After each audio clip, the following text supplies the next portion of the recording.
The China and Africa podcast is brought to you in partnership with the Africa-China Reporting Project at Wits University in Johannesburg. The ACRP promotes balanced, considered reporting on Africa-China relations through innovative training programs held throughout the year. More information at africachinareporting.co.za.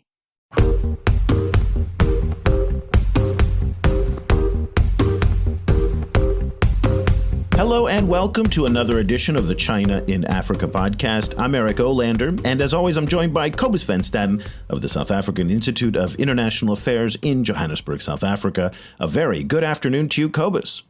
Good afternoon. Cobus, at the time of recording now, we are about 3.5 weeks away from the upcoming FOCAC summit. That's the Forum on China-Africa Cooperation. For those of you who are not following this as closely as we are, it is a huge deal. 50 African leaders will be coming to Beijing. This happens every 3 years, and it's really one of many global summits that African leaders take part in. The Japanese do something called TCAD. I think the Europeans also do something to this extent, maybe not quite on the scale that the Chinese are doing it, but there's no one that does it with the pomp and the circumstance that the Chinese do. And what's so interesting about it is that this time, the media coverage from around the world and the media interest leading up to the summit, I have noticed, is far more intense than it was back in 2015 and certainly back in 2012. Cobus, you in particular have been all over the press. Journalists have been interviewing you and asking you questions. I'm not sure why it's gone up so much this year. Maybe it's that we're a little bit more well known, but also because interest in what the Chinese are doing in Africa is much, much higher. My feeling is it has a lot to do with, unsureties and anxieties about what the next step will be for the West and what the West's next position will be. So, during the Obama era, the China-Africa thing was kind of a little bit of a sideshow off to this, off on the margins.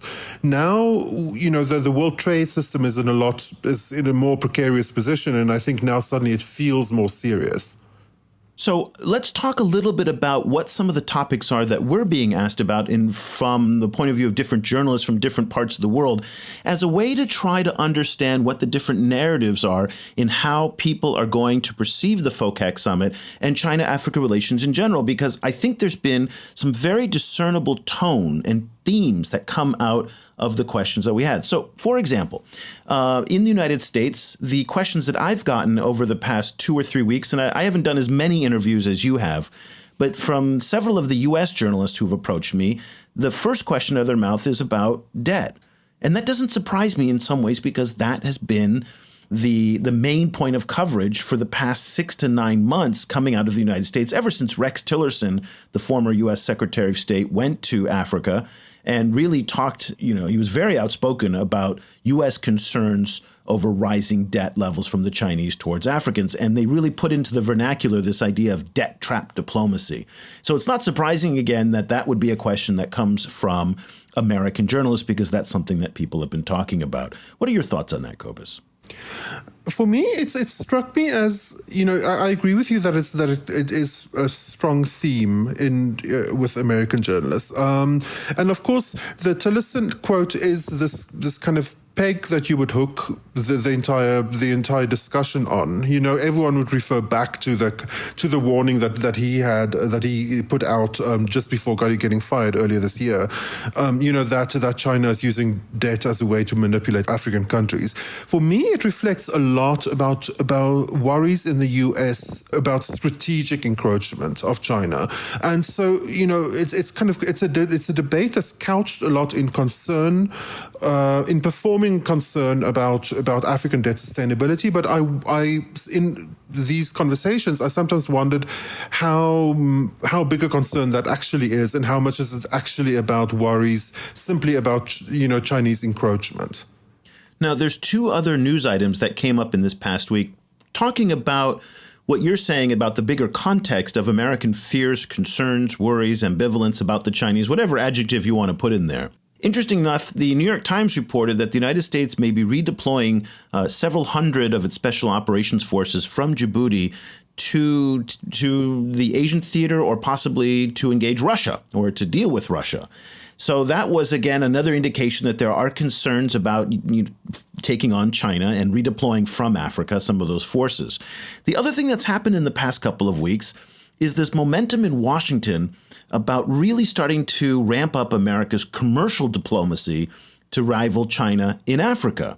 So it came out, let's say there's been a sequence of events going back, about a month, when the head of the Overseas Private Investment Corporation, a group called OPIC, which for the most part is relatively small compared to certainly China's investment portfolio, the Singaporeans, the UAE. But the United States does have this portfolio where it backs loans for American companies to go invest overseas.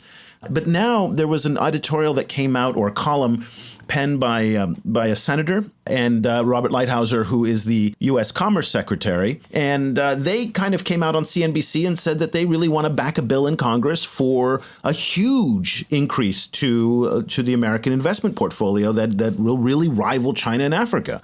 And there's been this momentum picking up saying, we want to do this. And I'm wondering if they are doing this now because they want to try and challenge some of the narrative that will come out of Beijing in a few weeks, when clearly the headline is going to be this massive number that comes out of the summit, $60-70 billion in financial aid packages or financial package from the Chinese to Africans. What are your thoughts on that in terms of the timing of all of this discussion from the United States about expanding its commercial diplomacy initiatives in Africa?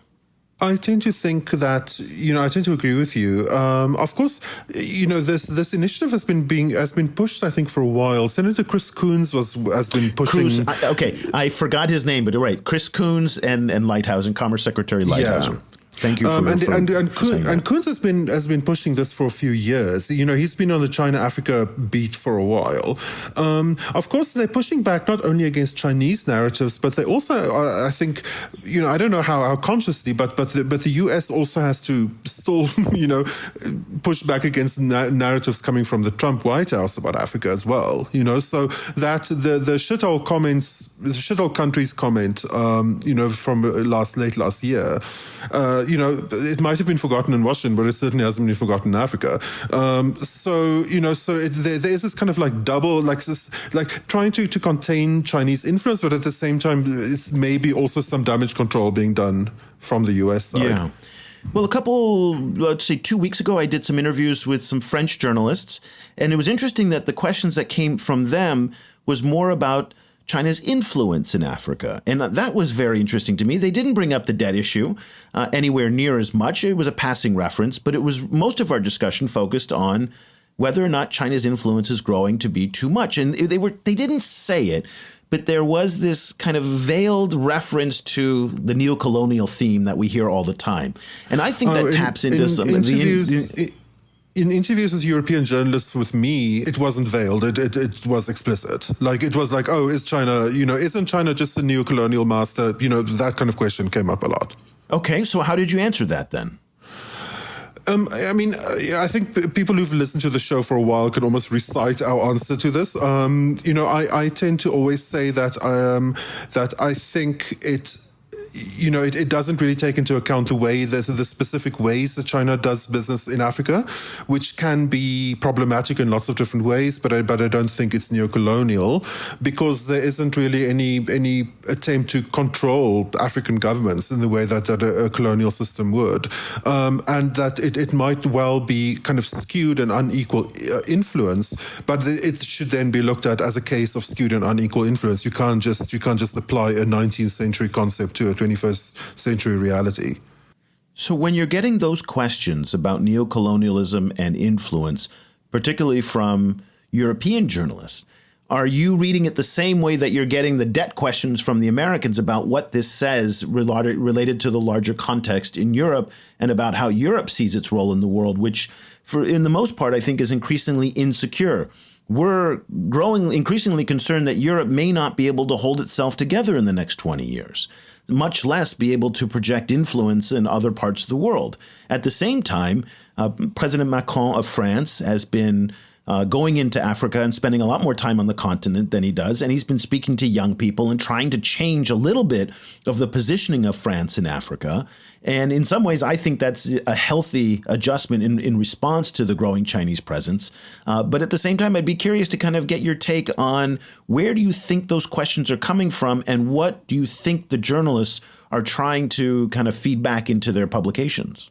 I mean, it's always a difficult question because journalists themselves sit at a slight remove from their own societies, so it's difficult to just assume that the preoccupations of journalists are necessarily exactly the same as the ones of governments, for example. But for me, it's always, there seems to, and again, here I'm psychoanalyzing the entire continent, which is not great, but there's always, it seems like the issues around neocolonialism and Chinese control seems to me emotionally somewhat more complex in the European case, because I think, Europe is so much closer to Africa. African welfare has a direct bearing on European politics and European economics, and, through, for example, the arrival of lots and lots of migrants. So there is a kind of they have a little bit more skin in the game, I think, in the game of African development, I think, than the US does. But at the same time, they also have this long colonial hangover in a kind of a feeling of direct responsibility for some of African problems, which I think also the US tends to be a bit in denial about its complicity in some African problems. And so, kind of there is this kind of like more like fraught psychological situation going on in these conversations. And then as an African of European descent who's presence in Africa is extremely problematic for lots of historical ways, I then have to stop myself from not pointing out all of these elephants in the room, so it becomes a very European art movie kind of conversation, loaded with lots of subtext. Yeah. So, well, generally speaking, U.S. and European media coverage of the Chinese, not just in Africa, but in general, tends to be negative or skeptical at best. In Africa, the situation is far more complex.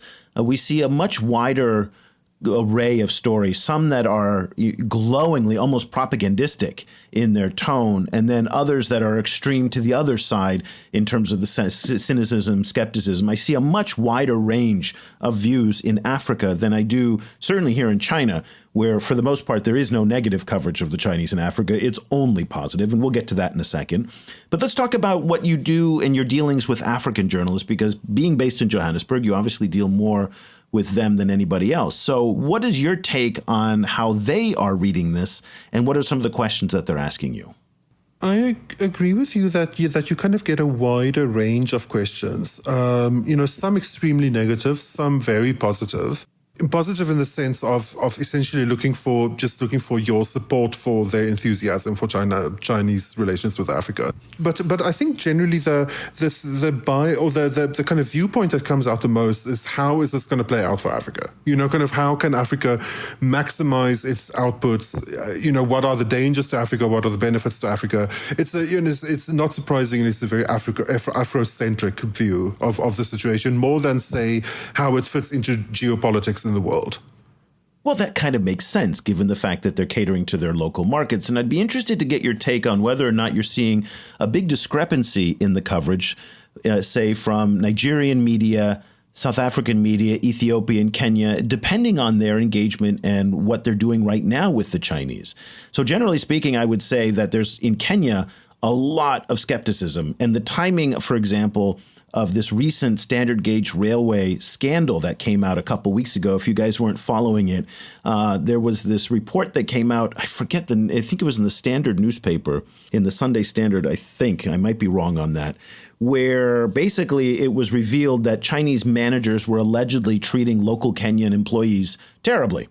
And this caused an enormous amount of outrage on social media and really undermined a lot of the key narratives of the win-win diplomacy, the win-win development that the Chinese put out there. And it clearly wasn't win-win if, in fact, Chinese managers are not respecting local employees, if the transfer of technology and skills is not happening as promised, and all of these different things. And it undermined the key narrative. So I think that affected a lot of the coverage coming out of Kenya recently, that there's a lot more skepticism.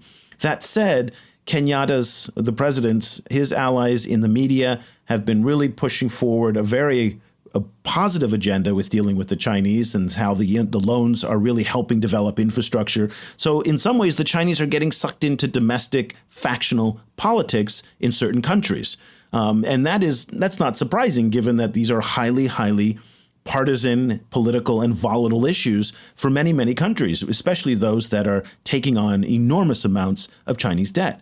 So that's very interesting when you look at the African coverage, just to kind of analyze where it's coming from and what side of the equation and the party and who's behind the media entity. That may give you also an indication of where it's coming from. So, for example, in Zimbabwe, in the elections, Chamisa, who was challenging Mnangagwa, he was running on an anti-Chinese platform. So some of the opposition media coverage of the Chinese was quite negative to reflect Chamisa's positions overall. So in South Africa, are you seeing that as well in terms of some of Ramaphosa's, let's say, critics or his enemies and the media that support them as well?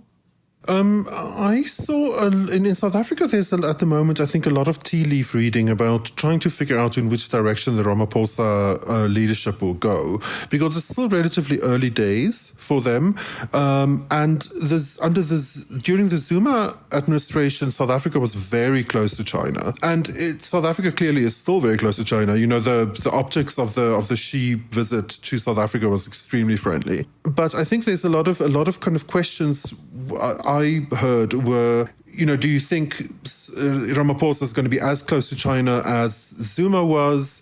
You know, what will that mean? What does it mean for South Africa's linkages with more traditional partners like the UK, for example?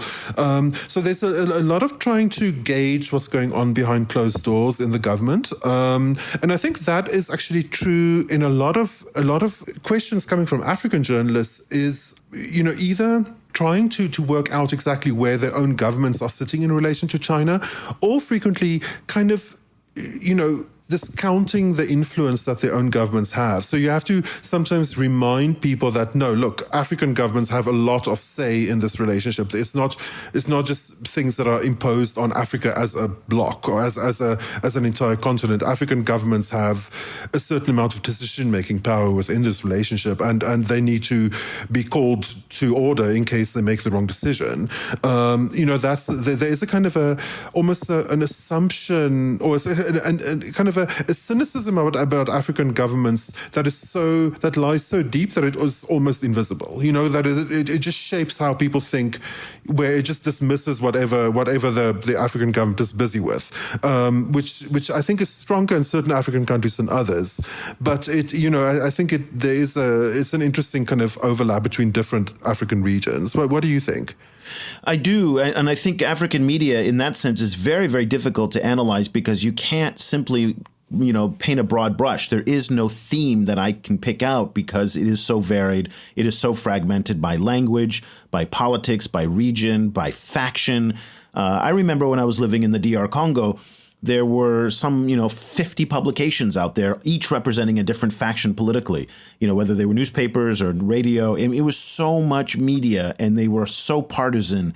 And that made it very difficult for analysis. So I don't envy those of you who are doing media studies in Africa because it is actually much more difficult than it seems on the outside. There's a lot out there in Africa. There's a lot out there. And I think now in the digital space, it's even more complicated because the online space is very, very dynamic and becoming increasingly so. Support for this podcast comes from the Africa-China Reporting Project at Wits University School of Journalism in Johannesburg. The ACRP provides reporting grants, workshops, and other professional development opportunities for both African and Chinese journalists. Follow the ACRP on Twitter at Wits China Africa or visit africachinareporting.co.za for information about grants and upcoming seminars. So let's quickly move to Asia. I haven't done any interviews here, actually, which is rather ironic. Have Asian journalists contacted you? So many Chinese journalists. I've done a lot of Chinese TV. Good. Yeah. So let's because I have some opinions on that. But what are they asking you? What are Chinese journalists talking about? And again, I think it's we love China. Why don't you tell us how much you love China? That's the kind of questions I would imagine that they're asking you. That is kind of the vibe. Yeah. I just have to make clear that the people I've been interviewed by have mostly been state-owned media. I've not had, for example, conversations with journalists from places like Caixin. I did have one interview with someone from South China Morning Post, which is technically not China. Technically not China. Well, of course, but in terms of what I mean is the kind of wider non-government press in the region. Most of them were with different outlier, different branches of China Daily or CCTV, CGTN. Okay. It depends very much on the host. Sometimes they're kind of more. Some hosts are more contentious than others, and they're willing to dive into more controversial stuff than others. But generally, it tends to be very much along the lines, for example, of China has already done so much for, to help Africa and all in this and this and this way. How do you think cooperation between China and Africa can be enhanced further, for example? That kind of question, so it sets up a kind of an assumed a set of assumptions, and then it kind of moves from there. So it's a kind of a playing it safe question asking strategy, I think. And there's no fundamental questioning of China's engagement in Africa as to whether it's a good thing or a bad thing by the Chinese media's term. And again, remember, the Chinese media is actually not an extension of the state. And this is one of the big misunderstandings about the Chinese and how the system here works. The Chinese media is an extension of the party. And that is very, very important. So you will never see Chinese media challenge any of the orthodoxies of the Communist Party. And by extension, that's the state, because Xi Jinping sits atop both the party and the state. So that is just one. It's a subtle distinction. I think for most people consuming Chinese media, whether it's CGTN, China Daily, any of these, you won't notice it. But at the end of the day, party orthodoxy is the key tenet there. And so what you won't see, for example, is some of the more questionable, controversial things about whether or not it's worthwhile for the Chinese to be spending so much on aid, given the fact that the economy here is slowing. There are a lot of people here that are in need of money. The social services are very, very poor in many respects, particularly in the countryside. And so it is controversial that China spends so much money on Africa. And that is something that a lot of people in Africa are not necessarily attuned to. They're very surprised when they hear that it's controversial that the Chinese are actually donating or giving so many loans and so many grants out there, when in fact domestically there's very much a similar vibe here as there is in Europe and the United States, where a lot of people question the merit of aid. And so I was asked the other day whether or not people question aid here, and they do. They don't question it in the same way that they do in the United States through endless media coverage and stories, and it's a very high-profile discussion and debate, but it is talked about.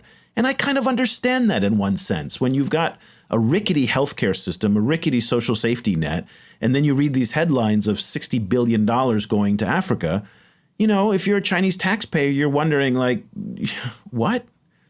What? Really? And so I get where that's coming from. On the other hand, we don't have an open debate here. There is no two ways about it. Certain themes are censored on social media. Discussions about Chinese military presence in Africa is not something that's openly talked about, only in the context of United Nations sanctioned multinational peacekeeping operations, where we see, of course, very strong, robust military presence from the Chinese and these really patriotic types of images that we see in Wolf Warrior 2. That stuff is really, really popular. What I will tell you, though, the other thing that I would add to that is that there is, there is on the one hand this kind of this distrust and doubt in the aid, in giving aid, especially to Africa. But then at the same time, I think both in China and there's an interesting echo in Chinese and US coverage of this issue, in the sense that it on both sides, it is the China-Africa relationship is used as a way to question the opposite superpower. The US uses China-Africa relationship to question China, and China uses China-Africa relationships to question the US. And so you would have a lot of questions around, how, it is so clear, for example, it's so clear that Africa, what Africa needs is more free trade and more free investment. Yet, a superpower that will remain nameless is at the moment like withdrawing from multilateralism worldwide. Do you think that is a very destructive course? That kind of question, so like there is this way of China-Africa relationship doesn't make sense on its own. It starts only making sense in the context of a kind of a global geopolitical order, kind of where these two are kind of pulling at different ends. It's a proxy for a lot of other issues. And what I was just about to say is what I will say, though, which is very, very different this time than it was in the past. is how more average Chinese have a connection and understanding of Africa. And this has blown me away. I was taking a Didi the other day, which is the equivalent of an Uber. And I was telling him that, I'm interested in China, Africa, and China foreign policy. And he was saying how many of his friends have gone to Africa to earn money and to open businesses and to do things. And I was like, that's amazing. He's just a normal driver. He's not well connected. He comes from an interior province, moved to Shanghai. So he's not somebody who's necessarily well connected. My Chinese teacher, same thing. Several of her friends have gone to Africa. This has happened over and over and over again, that people have a personal connection either to people that have gone or to companies that they work for or are affiliated with that are engaged in Africa. And it's not considered to be a big deal anymore. Yeah, my friend went to Africa to go make some money and to do something. And I was like, that is really interesting. So the idea that this coverage feeds into people being already accustomed or more accustomed to Africa and to the economic engagement that has been built up over the past decade, to me, that's actually quite encouraging, that people are moving to the next stage in their understanding on the street level. And again, I'm encouraged when everybody's thinking beyond their own immediate world. And so somebody like my Didi driver that day was thinking about Africa was, to me, pretty cool.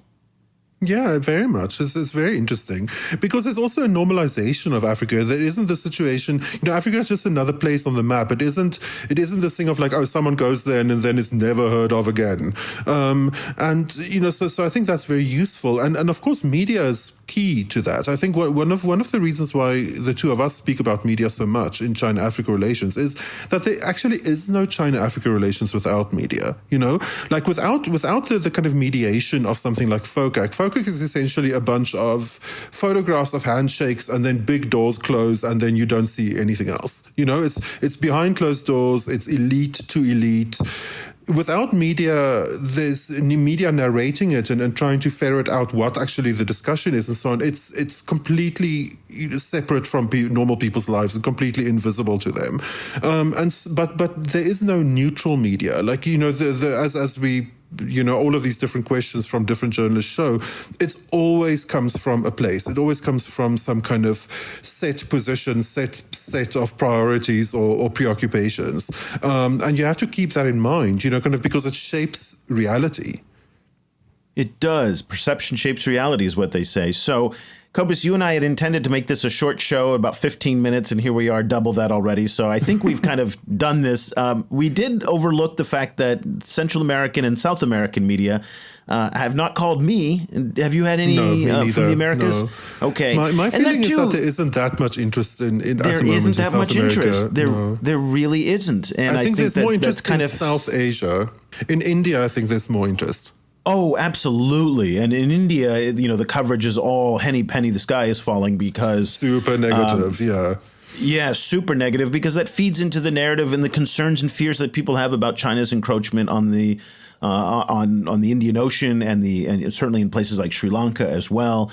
And don't forget that China and India have border disputes that are still going on. So it's a very complex relationship with India, and China's relationship with Pakistan as well feeds into those insecurities in India as well. So very, very complicated. We didn't talk about also how the coverage of FOCAC is tying into Belt and Road, which also is a big theme of all of this, which is going on right now. And one of the things to come out that we expect from FOCAC is the inclusion of all of Africa into China's One Belt, One Road, which will be very interesting and something we'll discuss after the summit because, well, right now it's all speculation and we actually want to wait to see if there's something legitimate that comes out of it. So that is our take on the media coverage based on the interviews that Cobus and I have been doing over the past 2 or 3 weeks. All of this, of course, is speculation. We would like to see what actually comes of it. When we start reading the media coverage, what do you think? Are we on base in terms of some of the generalizations that we put forward? Some of it's caricatures and stereotypes, but some of it is actually just the perceptions that we have in our day-to-day media coverage of the China-Africa story, and certainly with FOCAC. So we'd like to hear from you. Lots of ways to get in touch with us. They're in the show notes for the show, but also you can go to our website at ChinaAfricaProject.com, and all the dots and W's and contacts are there. So we'd love to hear from you, and we try to get back to almost every email that we get. And so we'll be back again next week with another edition of the China in Africa podcast. For Cobus Van Staden, I'm Eric Olander. Thank you so much for listening. the discussion continues online. Head over to facebook.com/China Africa Project to share your thoughts on today's show. The guys are also on Twitter, where you can find Cobus at Stadinsky or Eric at eOlander. And be sure to sign up for the weekly China and Africa email newsletter by going to www.ChinaAfricaProject.com.